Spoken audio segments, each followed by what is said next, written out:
pas toujours réparer, on ne peut pas arrêter la croissance de l'individu, donc c'est ce qui explique les avortements spontanés, qui sont quand même assez fréquents, et éventuellement, dans quelques cas, les malformations. Donc l'influence de l'environnement existe sur l'expression des gènes, c'est ce qui peut expliquer en partie, par exemple, pourquoi dans les pays arctiques où il n'y a que de la neige, il fait que du blanc, les animaux sont blancs. L'expression du gène peau et poils peut être influencée. Mais l'épigénétique démontre aussi que ça ne modifie pas le génome. Vous ne pouvez pas, les facteurs épigénétiques ne peuvent pas modifier le génome. Et ça, c'est important de le savoir. Alors ça, c'est une image, bien sûr, elle est un peu technique, mais vous voyez ici, sur la droite de l'image, vous avez toute une série d'espèces de griffouillis. Et ce griffouillis que vous avez ici, ce sont des neurones. Neurones du cortex cérébral. Dans votre cortex, il y a 6 couches. Et du cortex, il y a 3 couches, mais la majeure partie, c'est 6 couches. 6 couches de neurones. Alors, comment ça se crée?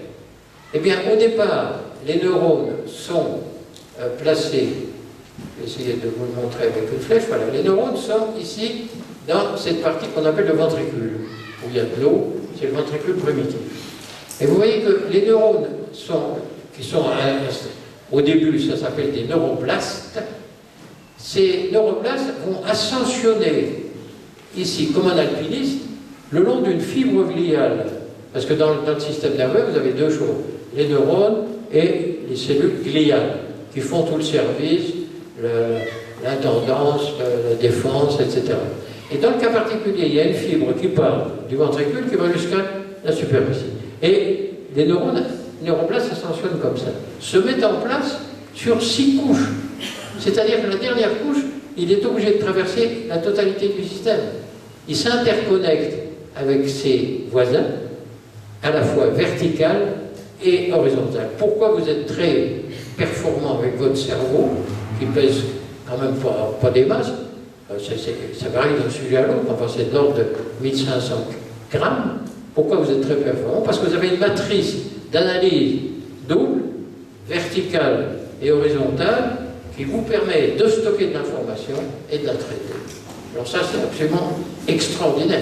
Et les gens qui font de l'informatique, nous travaillons dans mon laboratoire encore actuellement sur les neurones artificiels, sur les réseaux de neurones. Les réseaux de neurones, c'est quelque chose d'étonnant. C'est-à-dire qu'on arrive finalement à créer le réseau de neurones artificiel d'un système. Vous avez une entrée, une sortie, une couche intermédiaire, et ça représente bien l'architecture du cerveau, qui n'est pas une architecture parallèle, comme la plupart des ordinateurs que vous utilisez, qui n'est pas une architecture séquentielle, qui est une architecture parallèle. Les colonnes neuronales cérébrales travaillent en parallèle. C'est ce qui explique qu'à l'instant où vous essayez de m'écouter, vous ne m'écoutez peut-être pas, vous rêvez à autre chose, eh bien, vous avez la possibilité de faire travailler plusieurs zones de votre cerveau. Toutes ces zones travaillent en même temps. La grande difficulté de comprendre le cerveau, c'est que tout travaille en même temps. Alors ça, c'est quand même stupéfiant. Et les neurones ne peuvent pas s'arrêter de travailler, parce qu'un neurone qui s'arrête de travailler, il meurt. Alors ça vous explique pourquoi, finalement, vous rêvez. Le rêve est une nécessité absolue. Ça veut dire que la nuit, vous êtes déconnecté de la réalité extérieure, mais votre cerveau continue de travailler. Les neurones travaillent. Et les rêves, c'est quelque chose d'assez étonnant, parce que c'est souvent des situations qui n'ont pas existé, des personnages qui n'ont pas existé, des couleurs, des odeurs, c'est absolument. Pourquoi? Parce que vous avez un lobe du cerveau qui s'appelle le lobe temporal, qui est un synthétiseur d'images, et qui est absolument stupéfiant, qui vous permet de rêver. Alors il y a des gens qui rêvent et qui se rappellent, il y a des gens qui rêvent et qui ne se rappellent pas, enfin, tout le monde rêve. Et le neurone doit être toujours en état, ce qu'on appelle un steady state, c'est-à-dire un état pas non activé, mais prêt à être activé, et il y a des zones du cerveau qui sont activées quand vous les activez avec le travail. C'est ça qui est actuellement très passionnant dans l'étude du cerveau, c'est qu'on voit que finalement des groupes de neurones très différents dont vous ignorez complètement l'existence collaborent entre eux, et la théorie actuelle, un peu l'évolution due en particulier à un neurochirurgien canadien et un neurochirurgien de Montpellier qui s'appelle Dufaux, qui opère des patients avec des tumeurs des gliomes. Les gliomes, c'est une tumeur infiltrante, et il opère les patients éveillés. C'est-à-dire que pour ouvrir le crâne, ça fait mal, on ne peut pas l'ouvrir comme ça. Il fait une anesthésie locale, il ouvre le crâne, il l'enlève, et après, le patient a le cerveau à l'air, lui fait de l'électrostimulation bipolaire très fine, et il parle avec le patient. Alors c'est assez étonnant, parce que c'est la meilleure façon pour faire un traitement. Quand vous faites quelque chose et que vous voyez que après le patient ne peut plus parler, ne peut plus remuer le bras, vous dites attention, je suis dans une zone. Il a opéré 800 patients comme ça, et la nouvelle théorie qu'il essaye de lancer, justement, c'est pas la théorie. Il est contre la théorie des localisations cérébrales. Il va un peu trop loin, à mon avis, je lui ai dit, d'ailleurs, on se connaît bien, je lui ai dit, mais ce qui est sûr, c'est qu'il y a beaucoup de variations individuelles dans le cerveau, mais il y a quand même des occasions. Ce qu'il insiste sur l'importance des fibres nerveuses, il y a une espèce de réseau avec des hubs, avec des croisements qui est absolument extraordinaire. Ce qui explique pourquoi aussi, ce qu'on appelle la plasticité cérébrale, il y a des zones du cerveau qui ne sont pas actives, qui sont prêtes à être activées, qui peuvent être effectivement, par l'électrostimulation du cortex, réactivées. C'est ce qui explique qu'il peut y avoir des suppléants. Il cite par exemple le cas d'une femme qui parlait 5 langues. Or, il a dit, je ne peux pas vous garder les 5 langues. Bon. Alors on lui a dit, mais lesquelles vous voulez perdre? Alors elle parlait le russe, le français, l'anglais, l'italien, l'espagnol. Elle a dit, va pour l'italien et l'espagnol. Alors il l'a traité comme il faut, et effectivement après, elle ne pouvait plus parler, elle ne comprenait plus l'italien et l'espagnol. Donc ça veut dire que le cerveau est compliqué, mais on le connaît bien. On le connaît bien, croyez-moi. Ça, c'est les neurones. Vous voyez à quoi ça ressemble, c'est une espèce de réseau. Et ça, c'est le cortex cérébral. Tous les petits systèmes que vous voyez, c'est des vaisseaux. C'est impressionnant, c'est des vaisseaux. Ça, c'est mon ami Duvernois de Besançon qui l'a fait. Ça, c'est le cortex visuel. Alors, regardez le fouillis que vous avez ici dans les... Tout ça, c'est la substance grise, c'est là où il y a le corps des neurones. Et ça, c'est la substance blanche, c'est là les fibres d'or. Et vous voyez que tous les petits traits noirs, ce sont des vaisseaux. Ça veut dire qu'on est capable, actuellement, en injectant, c'est ce qu'a fait Duvernois, les cerveaux frais, enfin de cadavres évidemment, en injectant avec un liquide de contraste, c'est l'encre de Schmitt, vous localisez les vaisseaux, et les vaisseaux vous permettent de localiser les groupes de neurones. Donc il a fait une cartographie angio-architectonique qui correspond à une cartographie de réalité des noyaux.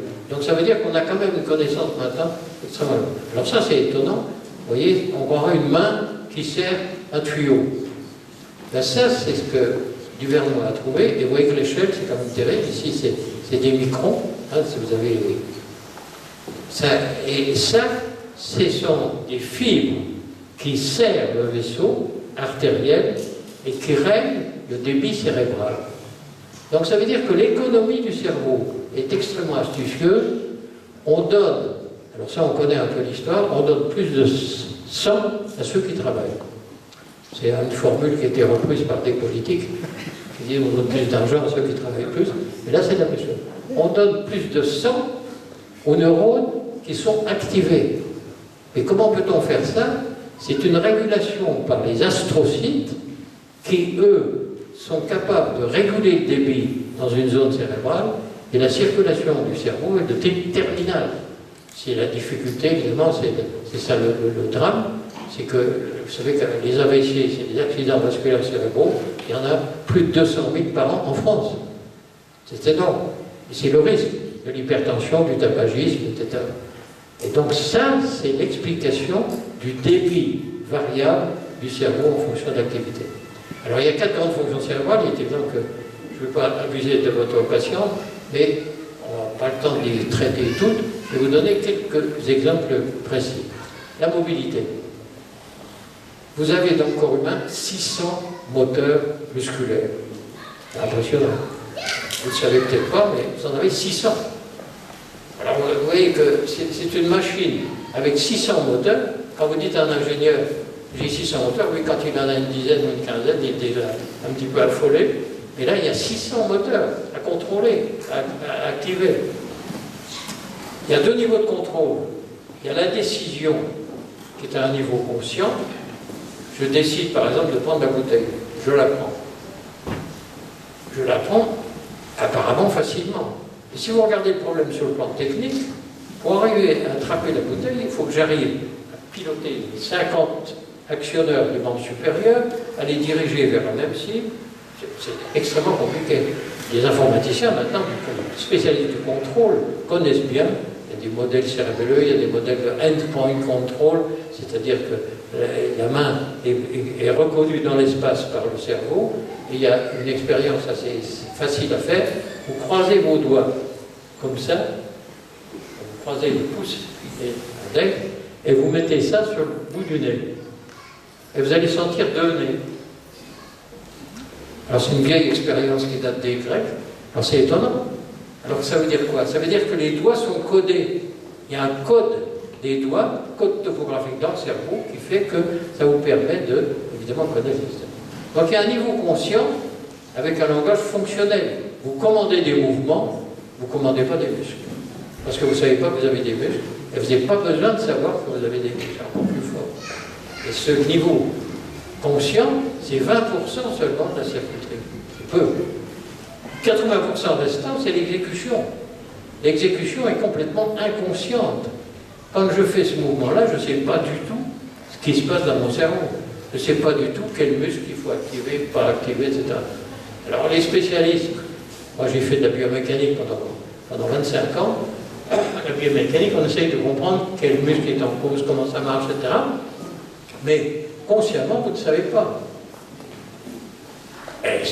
Alors par contre, l'exécution, il faut que le cerveau connaisse les 600 actionneurs et les identifie. C'est ça le... Alors je ne vais pas vous ennuyer avec des problèmes trop compliqués, mais ce qu'on appelle le contrôle moteur chez l'homme, c'est que les muscles sont des actionneurs viscoélastiques, non réversibles et non linéaires. Alors pour ceux parmi vous qui font de la technologie, vous savez ce que ça veut dire. Un actionneur viscoélastique, il est silencieux. Vous vous déplacez sans faire de bruit. Alors, quand vous allez dans l'industrie de la robotique, les robots, ça fait beaucoup de bruit. Parce que les moteurs font du bruit, les moteurs électriques, on a voulu essayer de les éteindre, les moteurs hydrauliques, c'est la même chose. L'homme est une machine à 600 moteurs qui ne fait pas de bruit. Alors, il fait un micro-bruit, puisqu'on peut écouter. Mais c'est quand même assez stupéfiant. C'est quelque chose d'assez... Alors, en fait, pour faire le contrôle, on a besoin de 2 informations. L'état des moteurs et les angles des segments corporels. Si vous connaissez ces 2 informations, vous pouvez faire du contrôle. En robotique, c'est comme ça.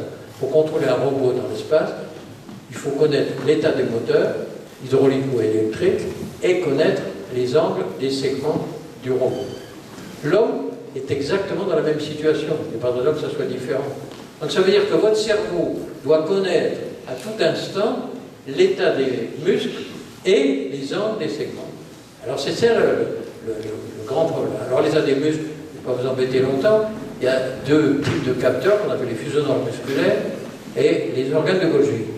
Les angles articulaires, alors c'est ça qui est assez étonnant, mesurer les angles de vos articulations, ce n'est pas les muscles qui peuvent le faire, ils ne peuvent pas vous donner les angles, parce qu'il faudrait un calcul géométrique qui n'existe pas, et on n'a pas dans le cerveau une bibliothèque, des insertions, etc.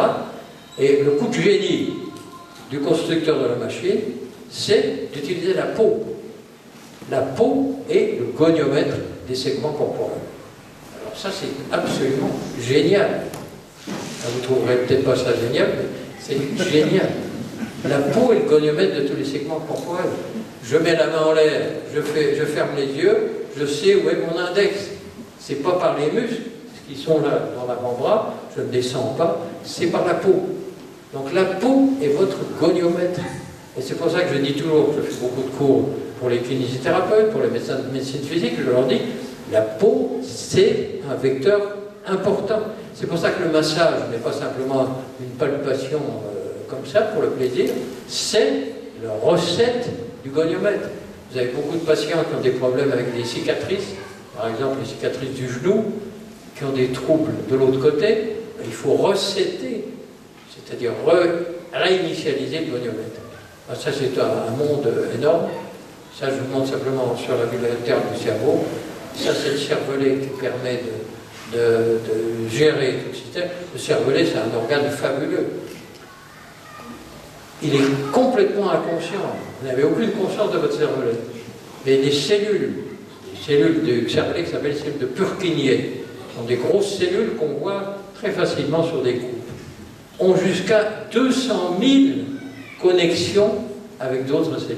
Alors vous imaginez la puissance du cervelet pour coordonner les mouvements, pour gérer les automatismes, bon, là, c'est absolument énorme. C'est pour ça que les maladies du cervelet sont fréquentes, difficiles, mais on les connaît très bien. Alors, le drame des neurologues, je suis neurologue personnellement, on fait des bons diagnostics, mais le traitement, c'est autre chose. Parce qu'on est quand même souvent assez démunis pour le traitement. Enfin, ça, c'est autre chose. La communication, c'est la deuxième fonction. On va prendre qu'un exemple. Dans la communication, c'est le lien information-action. Vous avez des entrées sensorielles. La vision, l'audition, le tact, l'olfacto-gustation.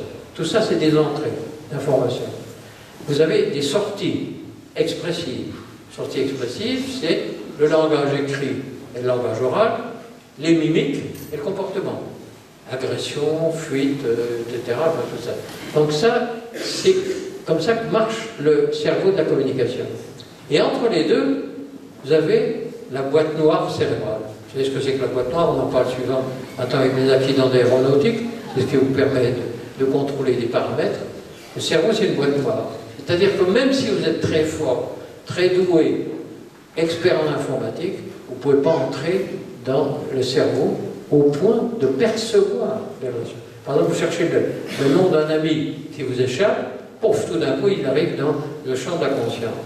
Ça veut dire que la mécanique cérébrale de fonctionnement est complètement inconsciente et heureusement que vous n'avez pas à la piloter consciemment, parce que personne ne pourrait fonctionner, pas même les ingénieurs les plus connus. La boîte noire, donc, c'est ce qu'on appelle la pensée, c'est un monde total, avec la mémoire, la spéculation, la cognition, les émotions, la conscience et l'intelligence. Et tout ça, maintenant, on a des notions assez importantes. Les psychologues commencent à faire des progrès intéressants, parce qu'ils ne sont plus basés uniquement sur le comportement. Vous changez un peu l'entrée, vous regardez ce qui se passe derrière. Ils commencent maintenant à s'intéresser aux mécanismes particuliers des différentes fonctions. Et l'intelligence, il faut savoir que, évidemment, c'est difficile, on dit toujours que c'est très difficile de définir, mais on peut aussi identifier très facilement quelqu'un qui n'est pas intelligent. Plus facilement peut-être que quelqu'un qui l'est, mais en fait, c'est quand même comme ça. Bon, l'intelligence, c'est vraiment, non pas uniquement humain, tous les animaux ont une intelligence, il y a une intelligence animale, évidente. La conscience, c'est la même chose. La conscience n'est pas uniquement le fait de l'homme. Évidemment, l'homme a un niveau de conscience très élevé, il arrive à l'abstraction, il arrive au sentiment religieux que n'a pas l'animal, bien entendu. Mais l'animal aussi a une forme de conscience. Le tigre qui est en train d'attaquer une proie, ou le jaguar, ou tout ce que vous voulez comme animal, comme félin, il est conscient de ce qu'il fait. Il choisit sa stratégie, il s'aplatit, il se ramène. Ça veut dire que tous les animaux ont un niveau de conscience, car c'est obligatoire, chaque fois qu'il y a cerveau, il y a forcément conscience. Ça, c'est important. Alors, je vais prendre un exemple de complexité et d'intelligence. Je vais prendre l'oreille. Alors, je vais très rapidement vous en parler. L'oreille, c'est un seul organe et deux fonctions qui sont différentes. Il y a l'audition, qui identifie les vibrations sonores, et la stabilisation statodynamique de la tête, le vestibule. Donc vous avez ce qu'on appelle, dans l'oreille, ici, la cochlée et le vestibule. Ces deux organes qui sont, enfin, ils sont dans le même organe, mais c'est deux fonctions complètement différentes. Alors pourquoi elles sont ensemble? On ne peut pas téléphoner au constructeur pour lui dire pourquoi vous avez mis le vestibule avec la cochlée, pourquoi ça? On ne peut pas, mais on peut déduire l'intelligence du système. Pourquoi mettre les deux ensemble? Parce qu'elles ont toutes les deux un problème commun qui est la régulation de liquide endolymphatique et exolymphatique, régulation osmotique très précise, et la dysrégulation des liquides entraîne une maladie que vous connaissez peut-être, la maladie de Ménière, qui est un vertige très spécial. Alors, si vous regardez cette image, vous voyez très bien ici, là où je mets ma flèche, un tout petit canal qui fait communiquer les deux liquides du vestibule avec les trois canaux semi-circulaires. C'est étonnant, c'est étonnant aussi que dans la construction de l'homme, les trois canaux se mettent en place et sont orthogonaux. C'est-à-dire qu'il y en a qui correspondent aux trois plans de l'espace. Alors c'est plus ou moins précis, il y a beaucoup d'erreurs angulaires d'un sujet à l'autre, mais c'est quand même fabuleux. Et ça explique pourquoi le vestibule, qui est absolument nécessaire pour vous localiser dans l'espace, est le premier organe du corps humain qui a terminé sa croissance à la naissance. Et il entraîne avec lui la cochlée, et c'est la raison pour laquelle le nouveau-né entend, évidemment, il a des sons, mais il ne comprend pas, parce qu'il n'a pas encore le cerveau temporal pour arriver à comprendre. Donc vous voyez qu'il y a toute une série de choses qui sont surprenantes, et qui, lorsqu'on sait qu'il y a un constructeur intelligent, il a fait ça pas pour rien, il y a, semble-t-il, une raison qu'on peut déduire. Alors ça, c'est une coupe d'oreille, vous voyez ici le marteau, la cochlée, la carotide interne. Alors, je ne vais pas insister, mais c'est absolument prodigieux. J'ai coupé dans ma vie des centaines d'oreilles comme ça pour trouver toujours les mêmes choses, les mêmes complexités. Alors, je ne vais pas vous détailler parce qu'on n'a pas le temps. Ici, par exemple, sur cette vague, vous avez la cochlée et le vestibule, les deux nerfs.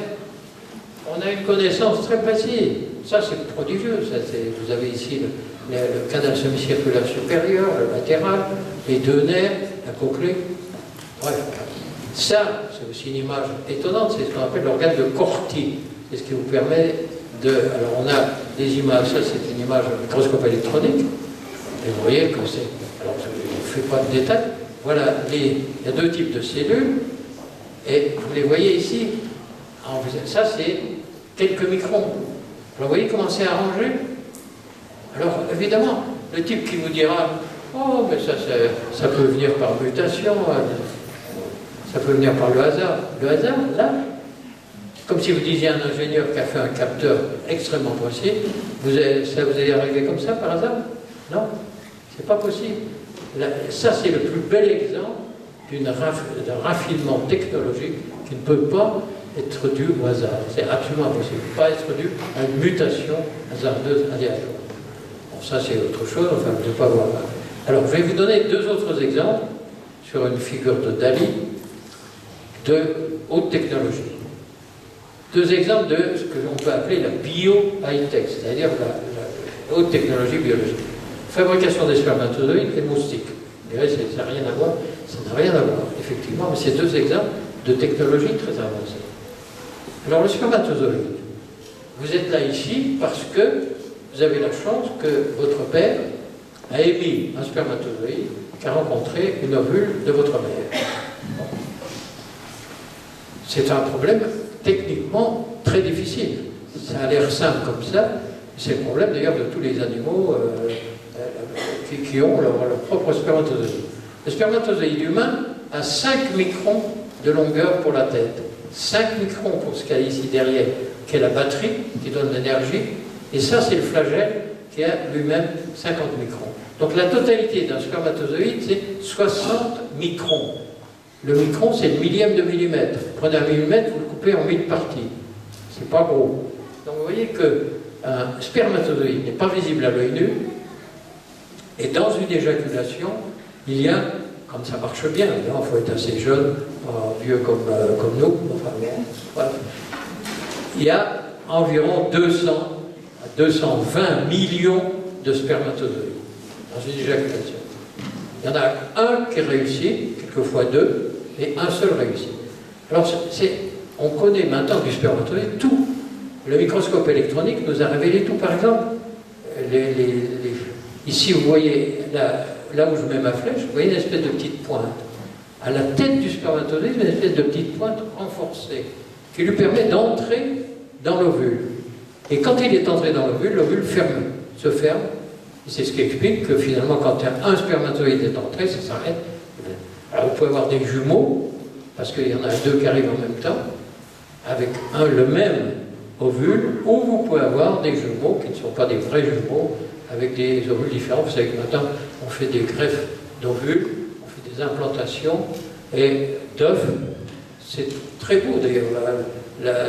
Cette façon de donner la vie est tout à fait remarquable. Elle est très basée sur des techniques très scientifiques. Et c'est évident que, cependant, il y a des surprises. Par exemple, on implante dans l'utérus plusieurs ovules, plusieurs œufs fécondés pour être sûr d'en avoir un, puis il arrive des surprises. Par exemple, il y a une femme au Mexique qui a accouché de 8 enfants. Elle a eu 8 enfants par ce procédé. Mais vous voyez, c'est très beau. Ça veut dire que donner la vie, c'est quand même quelque chose d'extraordinaire, mais donner la vie que le Créateur nous donne la possibilité de faire, c'est quand même fantastique, parce que c'est basé sur une biologie remarquable. Alors, ce qui est étonnant aussi, vous allez voir le problème, c'est que, voilà, on connaît tout du spermatozoïde. Vous voyez, ça c'est le flagelle, il y a 8 brins d'actinomyosine, de la dièse, enfin, je n'insiste pas sur le détail. Ça c'est le tube séminifère. Alors vous ne savez peut-être pas que, enfin, les humains mâles le savent, ils ont 2 testicules. Dans les testicules, il y a des canaux séminifères, ce qu'on appelle le canal séminifère. Voilà la coupe du canal séminifère. Si vous mettez bout à bout tous les canaux séminifères des 2 testicules, vous obtenez un canal d'une longueur totale de 1 km sur 200 microns de diamètre. C'est hallucinant. Hallucinant. Alors vous ne savez peut-être pas que vous avez ça, mais c'est la réalité. Or, les spermatozoïdes se forment dans le canal séminifère à partir de cellules primitives qui sont des spermatoblastes qui vont évoluer. Et vous voyez ici le couple du canal séminifère avec les flagelles. Ils sont fabriqués dans le canal séminifère. Or, il y a un problème technique pour un ingénieur. Vous fabriquez des spermatozoïdes qui sont des cellules extraordinaires qui donnent la vie. Et si une femme pouvait avoir 200 millions d'enfants, ils seraient tous aussi différents que les enfants qu'elle a. Alors ça, c'est absolument vertigineux. C'est quelque chose de la part du constructeur qui est fabuleux. C'est une espèce de largesse qui permet le succès. C'est parce que vous avez 200 millions de spermatozoïdes que vous avez quand même garanti un taux de succès assez important. Et c'est le cas aussi chez les animaux, c'est la même chose. Mais le problème, c'est le contrôle de qualité. Est-ce qu'on peut faire du contrôle de qualité? Alors, ça veut dire quoi? Est-ce qu'on peut imaginer, évidemment, on ne va pas mettre un technicien dans le testicule avec un microscope qui va regarder la production et qui va dire celui-là est bon, celui-là n'est pas bon. Donc ça veut dire que Dieu créateur est tout puissant, il a une technologie absolument étonnante, mais il y a des limites. On ne peut pas faire de contrôle de qualité des spermatozoïdes. Ça veut dire, en clair, qu'un spermogramme normal a toujours 15 à 20% de forme anormale. Mais comme il y en a suffisamment de spermatozoïdes, ça garantit quand même la fécondation et ça va. Alors vous voyez, c'est intéressant de voir que le constructeur du système, moi je suis complètement persuadé qu'il est intervenu chez toutes les espèces avec tous les détails. C'est pas quelque chose, parce qu'il y en a qui disent « Ah oui, mais Dieu a lancé l'évolution, puis ça s'est baladé après. » Non. On ne peut pas laisser, dans une technologie aussi raffinée, on ne peut pas laisser le hasard. On ne peut pas abandonner. Donc ça veut dire que le Dieu créateur dont vous parliez tout à l'heure, il faut raisonner sa foi, c'est vrai qu'il a l'obligation d'entrer dans un système de technologie avancée que nous connaissons maintenant bien. Mais le contrôle de qualité n'est pas possible. Alors je vais vous parler du moustique, mais très rapidement, parce que le moustique, tout le monde le connaît. On n'aime pas les moustiques en général. Il n'y a pas beaucoup de gens qui les aiment. Par ailleurs, il y a des gens qui sont piqués, d'autres qui ne sont pas piqués. C'est assez étonnant. Moi, ma femme, par exemple, est très sensible, moi pas, donc j'ai la chance. Et dans le midi, on a beaucoup de moustiques. Donc elle essaye de se motter les coups. Alors, en fait, le moustique, la femelle a besoin de sang pour la maturation de ses œufs. Elle a besoin de sang. Et avec la femelle qui pique, c'est une espèce où la femelle est dangereuse. Chez nous, la femelle n'est pas dangereuse, évidemment. Bien au contraire. Mais là, la femelle est dangereuse. C'est elle qui pique. Le mâle, il se balade, il va sur les fleurs, il mange, etc. Et là, la vision binoculaire, des capteurs tactiles, pour le niveau d'éclairement, des chémorécepteurs, CO2 acide aminé. Ça veut dire que la femelle moustique choisit la peau. Elle choisit sa peau. C'est pour ça qu'il y en a qui sont piqués, d'autres qui ne sont pas piqués. Elle a la vision binoculaire. C'est absolument stupéfiant. Et alors, le plus extraordinaire, c'est comment est-ce qu'elle pompe le sang. Nous, comme médecins, on sait que quand on fait une prise de sang, si vous prenez une aiguille très fine, vous ne pouvez pas faire de prise de sang. Il faut une aiguille assez grosse, parce que le sang coagule aussitôt. Elle, on ne lui a pas appris.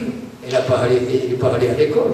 Mais elle est programmée comme telle, c'est-à-dire qu'elle a un stylet extrêmement fin qu'elle enfonce dans la peau, avec aussi des denticulations, enfin il y a quelques subtilités, et pour éviter la coagulation du sang dans l'aiguille, elle injecte un liquide sécrété par les glandes salivaires. Et c'est dans ces glandes salivaires que vous retrouvez tous les virus qu'elle vous injecte à cet occasion. Donc elle injecte un anticoagulant, elle a 2 débitmètres qui calculent la quantité de sang qu'elle pompe en faisant cette action-là, 2 débitmètres. C'est absolument étonnant. Et donc, des biologistes très vicieux ont coupé le nerf qui est alimenté des débitmètres, elle explose. Donc ça veut dire qu'elle contrôle ce qu'elle injecte, elle s'arrête, elle sort, elle s'en va.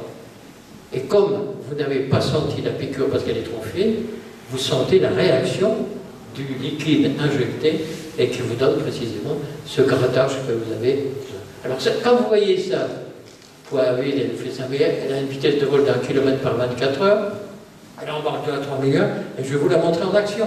Voilà. Alors c'est étonnant. Vous avez ici le stylet, extrêmement fin.